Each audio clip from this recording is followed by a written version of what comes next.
Fala, meus amigos tenistas, como é que vocês estão? Neto Rezende do canal Primeiro Saque. Nós já temos uma definição de quem será o próximo adversário de João Fonseca em Wimbledon, meus amigos. Depois da excelente vitória do João diante do Bautista Agut, agora ele vai enfrentar o holandês Jesper de Jong.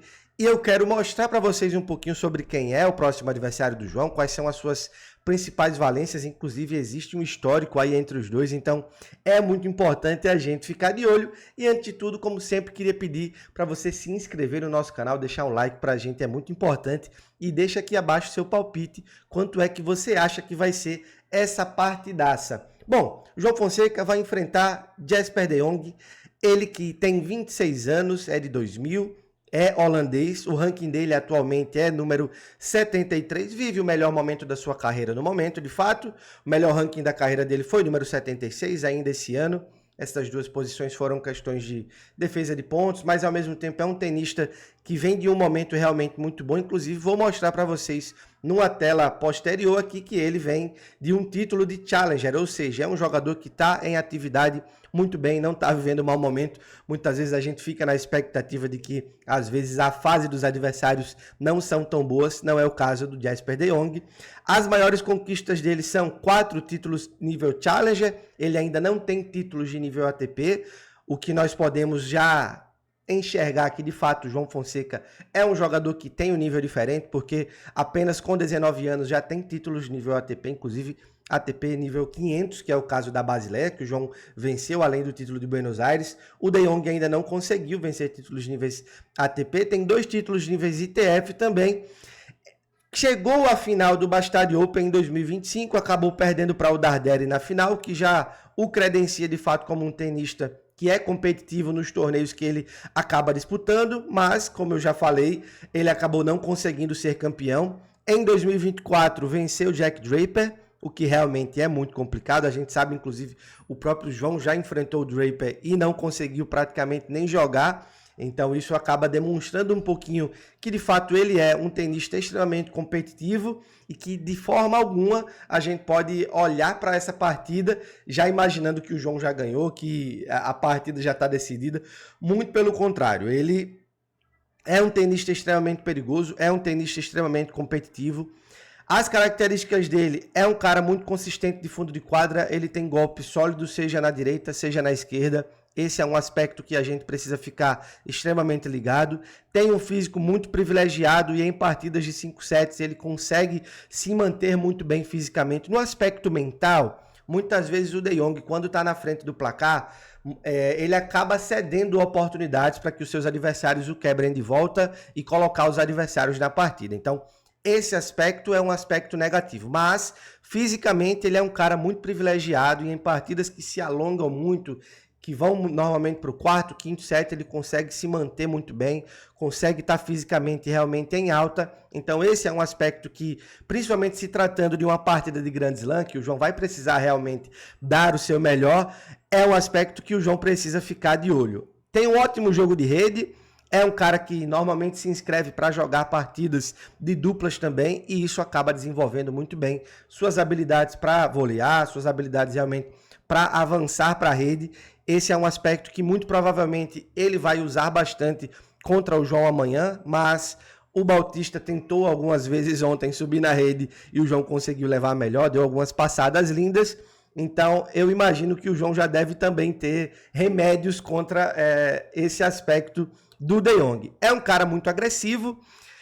Eles se encontraram no Challenger de Estoril do ano passado, em 2025, e quem acompanhou essa partida, deu para perceber que de fato ele é um tenista muito agressivo. Quando ele fica confiante em quadra, de fato, ele começa cada vez mais a crescer, aquele efeito de snowball, e esse é um aspecto que tanto pode ser positivo para ele, mas também pode ser negativo, porque nesse lado da confiança, quando ele começa a crescer, muitas vezes ele acaba errando mais do que ele vinha errando quando não estava tão confiante assim. Então, é um lado que o João vai precisar ter cuidado, mas ao mesmo tempo é um lado que pode fazer com que o De Jong comece a errar mais do que normalmente ele erra. A grama não é seu ponto forte, a melhor superfície do De Jong, de fato, é jogar no saibro. inclusive as suas melhores conquistas da carreira e as suas melhores vitórias também são jogando no saibro, como a gente pode ver, inclusive, a vitória dele diante do Jack Draper aconteceu em Roland Garros,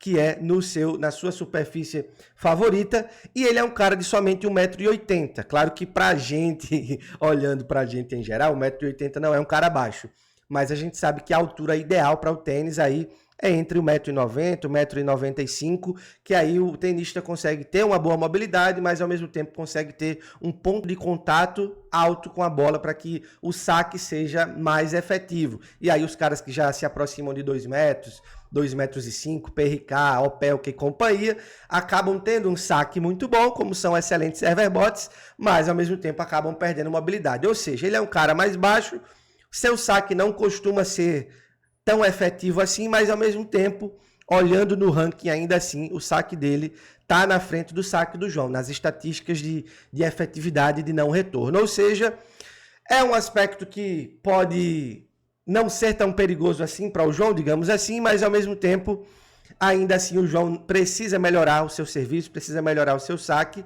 Aqui, inclusive, eu separei nessa tela para a gente dar uma olhada no confronto que aconteceu entre os dois no Challenger de Estoril. A partida aconteceu no dia 30 de abril do ano passado. É claro que o João ainda estava numa fase inicial, aí integrado totalmente no circuito profissional. Inclusive, o João esse ano teve algumas oportunidades de revanches e conseguiu se sair muito bem, todas elas.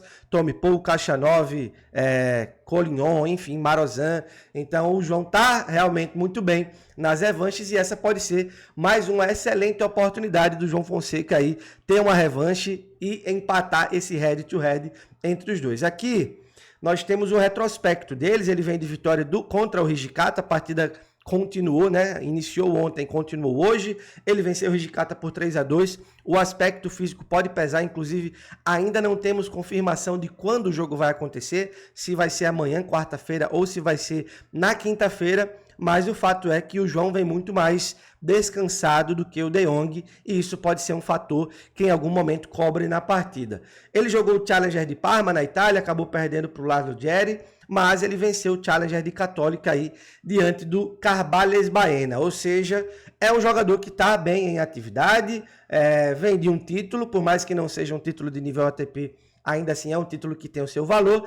E o Pedro Melo, que é um excelente jornalista que faz cobertura de vários esportes, inclusive do tênis, trouxe uma informação, tanto no aspecto de que ele já ganhou do João Fonseca, mas que ele tem 6 vitórias e 1 derrota contra brasileiros. O único que ganhou dele foi o Thiago Wilde no quali do Masters 1000 de Roma em 2025. Depois ele jogou anteriormente, no caso, ele já enfrentou o João,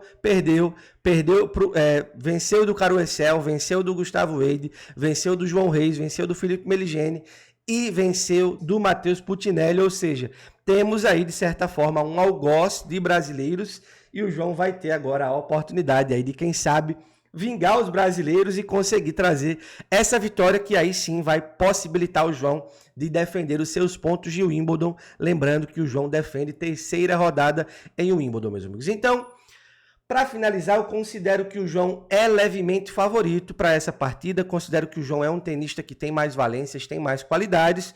E o aspecto físico, o João conseguiu vencer em 7 diretos, enquanto o De Jong venceu somente por 3-2.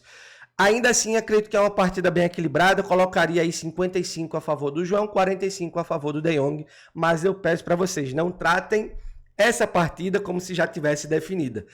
O De Jong é um tenista de valor, é um cara que vai colocar o João em dificuldades e o João vai precisar estar em um bom dia para poder conseguir vencer o holandês. Então, ficamos por aqui. Se você curtiu o vídeo, se você curtiu conhecer um pouquinho mais do próximo adversário do João Fonseca, deixa o seu like, deixa um hype aí se você estiver vendo no celular e segue o nosso canal para ver os próximos vídeos. Um abração para todo mundo e tchau, tchau.